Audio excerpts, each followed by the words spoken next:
ගේ ඇතුළේ අපිට උපාධියක් අරන් දීපු කෙනෙක් හිටියේ ඒ අම්මා. ජාතියක් හැටියට අපි ලැජ්ජාවටපත් වෙන්න ඕනේ අපේ හාමුදුරුවනේ මේ අම්මව අපි රට යවුවානේ. කාගේදෝ ඉඳුල් හොදන්න. ඊට පස්සේ කියන එන ගැහුවා පොළොව වලින් ගැහුවා. කවුද යවුවේ? අම්මා බැලමහැරෝකම් කරන රටක ජාතියක් නැගිටීද?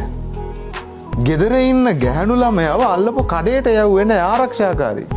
ලංකාවේ ඉතිහාසය පොඩ්ඩක් අරන් කියවල බලන්නකෝ. ගැහණු ළමයෙක් කොහොම පරිස්සම් කරාද ආරක්ෂා කරාද කියලා.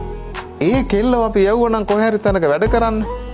මම කියන්නේ සුදුසු රැකී ආරක්ෂා හොඳ තනතුරක වැඩ කරන එක වැරද්දක් නෙමෙයි. මේ බැලමේවරකම් ගැන කියන්නේ.